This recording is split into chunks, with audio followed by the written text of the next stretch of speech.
Does there have to be a war crime tribunal for Putin before we will lift any sanctions or allow for any commerce? I'm not going to get into spelling out a roadmap of when or if sanctions would be lifted. We will determine that. That's sad that we won't lay out a roadmap for what has to happen. That's very weak negotiation. I want to yield a couple of moments to my colleague, Mr. Zeldin, to address some of the lies that you told us earlier.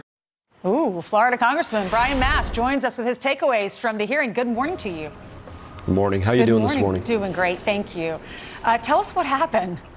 You know, we had Secretary of Blinken come before the Foreign Affairs Committee, and I think this shows that the administration was really trying to do a garbage dump on Capitol Hill, because they also sent Mayorkas and the CDC, and they did the Disinformation Governance Board all in one day. They're just trying to overwhelm and cover things up. But Blinken specifically, he came to Capitol Hill and gave basically no answers to Republicans or Democrats, and even at one point, as he was speaking to me, went so far as to say that the Ukraine would be making decisions about U.S. sanctions, U.S. commerce, and what we choose to regain with Russia. Basically saying, United States of America, who Ukraine is coming to for assistance, we're not in the driver's seat. We're not determining red lines. We're not even determining our own commerce. That's all going to be figured out by another nation over in Europe. That's not the United States of America. Congressman, what do you think we should be doing?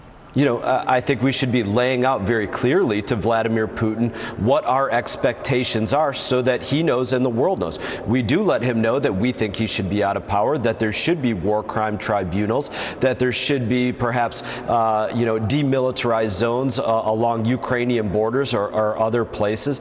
All of the things that need to take place before anybody would even consider allowing Russian oil and gas back into the United States of America, or any kind of commerce whatsoever with Russia, you name it. And beyond that, you look at that and say, there are absolutely zero American red lines as it relates to any war going on inside of the Ukrainian borders. So you have to go out there and you have to make it clear what we will tolerate, what we will not, because this is what gets us into these situations of Russia pushing the envelope further and further and further. They know that nobody has any commitment to stop them. That's what happens when you have no red lines. Congressman, something happening at home. We're all wearing those masks, or many places are wearing the mask. CDC saying we have this travel mask mandate. You're pushing for the House to vote to end this. Tell us how that's going and if you have the votes. Yeah, well, we had a bill previously to remove the mask mandates in transit.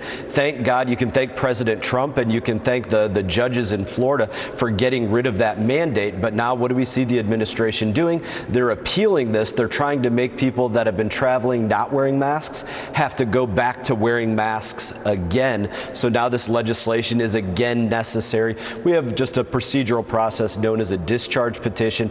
Like any petition, you get enough signatures on it, and it basically takes the control out of the hands of Nancy Pelosi and says, listen, you have to hold a vote on this particular piece of legislation. We're not going to let you hold it up. We got about 150 signatures on this. We need about 218 to force the hand of Speaker Pelosi, and I'm confident we can get there. Okay, we all hope so. Thank you so much, Congressman. All the best. Have a great weekend.